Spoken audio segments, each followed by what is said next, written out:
Question कह रहा है कि गोपी किसी वस्तु को खरीदने के लिए स्थान ए से कहां से किसी वस्तु को खरीदने के लिए स्थान ए से स्थान बी तक जाता है। कहां स्थान ए से बी तक जाना है, क्योंकि स्थान बी पर वह वस्तु 15% कम मूल्य पर मिलती है। मतलब कि जो वस्तु 100 जो वस्तु ए पर 100 रुपए की मिलती है, वो वस्तु बी पर उसे 15 रुपए कम यानी 85 रुपए में मिलती है। कितनी? 85 रुपए में मिलती है।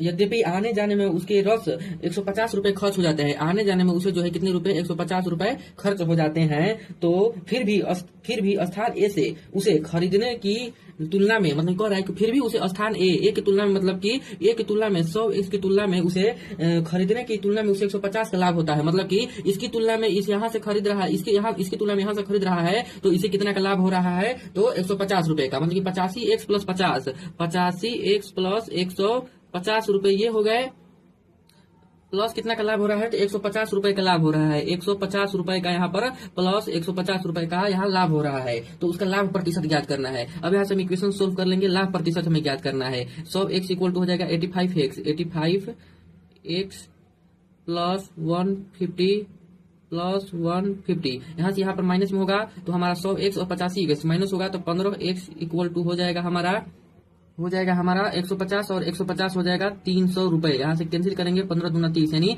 x का मान जो हो गया कितना आ गया? 20। x का मान 20 आ गया।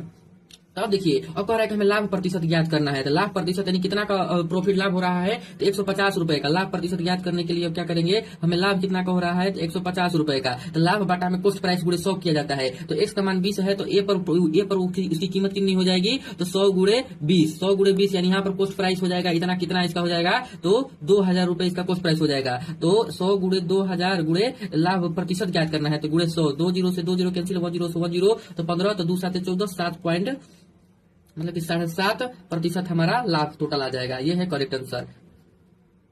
एक बार फिर से समझ लीजिए, कह रहा है कि एक वस्तु है जो यहाँ पर 100 रुपए की मिलती है और यहाँ पर 15% कम, यानी यहाँ 15% कम यानी 85% की मिलती है। ठीक। अब कह रहा है कि जो उसके ए की तुलना में फिर उसे 150 रुपए खर्च हो गए, यहाँ पर आने में भाड़ा जोड़कर 150 रुपए खर्च हो गए, 150 रुपए तो इसी में ऐड हो जाएगा। फिर कह रहा है कि ए की तुलना में, जो ए है, ए की तुलना में मतलब कि ए पर यहाँ पर 100x की वस्तु मिल रहा है और यहाँ पर फिर भी इसको लाभ हो रहा है कितना? 150 रुपए का लाभ हो रहा है। तो टोटल हम यहाँ पर कंपेयर कर दिए हैं, ए की तुलना में ए को 100x मिले, फिर यहाँ पर 85 रुपए, फिर भाड़ा जुड़ गया 150 रुपए, फिर भी इसको 150 रुपए का प्रॉफिट हुई। यहाँ से हम x का मान निकाल लिए।